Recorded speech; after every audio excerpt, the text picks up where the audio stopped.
ऐसे व्यक्ति की पुण्यतिथि है जिसने अपना संपूर्ण जीवन भारतीयता और ग्रामीण परिवेश की मर्यादा में जिया। वह उन नेताओं के रूप में याद किए जाते हैं जिन्होंने लोगों के बीच रहकर सरलता से कार्य करते हुए सादगी से अपना जीवन जिया।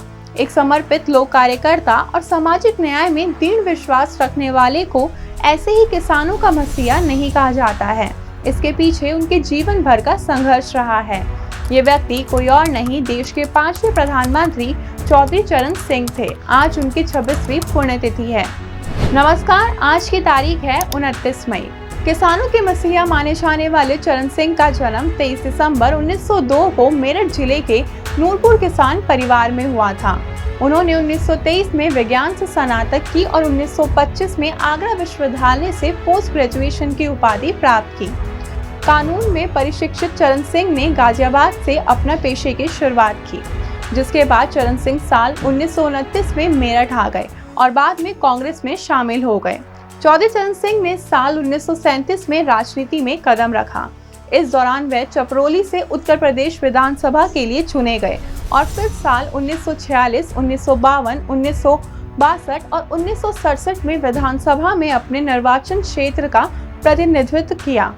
चरण सिंह साल 1946 में पंडित गोविंद बल्लभ पंत की सरकार में संसदीय सचिव बने और राजस्व, चिकित्सा एवं लोक स्वास्थ्य, न्याय, सूचना जैसे विभिन्न विभागों में कार्य किया।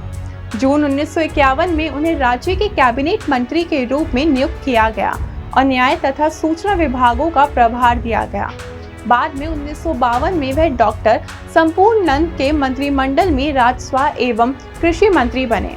अप्रैल 1959 में जब उन्होंने पद से इस्तीफा दिया, उस समय उन्होंने राजस्व एवं परिवहन विभाग का प्रभार संभाला हुआ था। चरण सिंह बाद में सीबी गुप्ता के मंत्रालय में गृह और कृषि मंत्री बने। इसके बाद सुचेता कृपलानी के मंत्रालय में वह कृषि एवं वन मंत्री साल 1962 से 1963 तक रहे। उन्होंने 1965 में कृषि विभाग छोड़ दिया और 1966 में स्थानीय शासन विभाग का प्रभार संभाल लिया।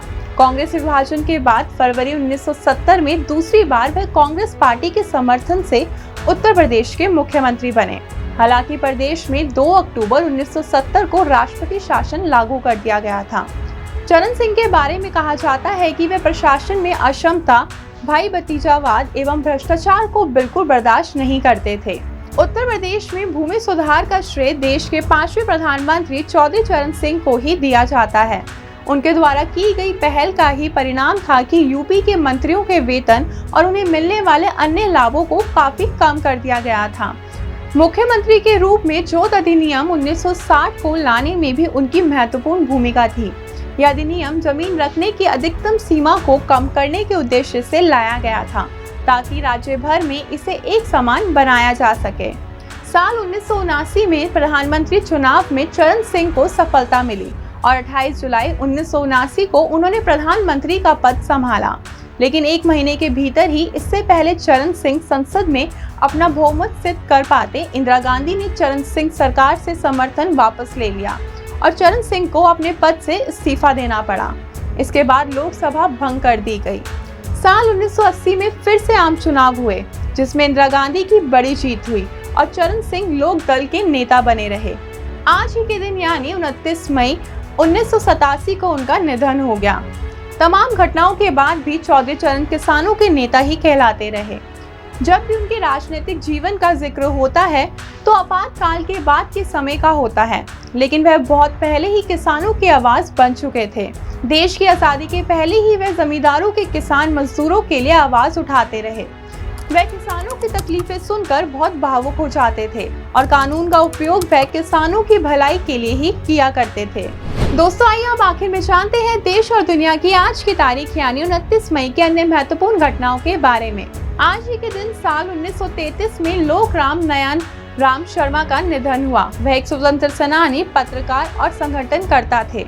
साल 1999 में नाइजीरिया में नागरिक सत्ता की स्थापना हुई। साल 2003 में ब्रिटिश प्रधानमंत्री टोनी ब्लेयर इराक के पुनर्निर्माण कार्यों का आकलन करने के लिए बसरा पहुंचे। वहीं साल 2004 में म्यांमार में चक्रवाती तूफान ने 140 लोगों की जान ली। साथ ही साल 2010 में अमेरिका और भारत के बीच सितंबर 2008 में हुए 123 एग्रीमेंट में छोड़ दिए गए परमाणु ईंधन की रीप्रोसेसिंग के पहलू पर अमेरिका प्रशासन ने सहमति का ऐलान किया। दोस्तों, अगर आपको हमारा ये वीडियो पसंद आया हो तो इसे अपने दोस्तों के साथ भी जरूर शेयर करें, और अगर आपके पास हमारे लिए कोई सवाल है तो उसे कमेंट में लिखकर हमें जरूर बताएं। आपसे जल्दी मुलाकात होगी इस सीरीज के अगले एपिसोड के साथ। देखते रहिए प्रभात एग्जाम। नमस्कार।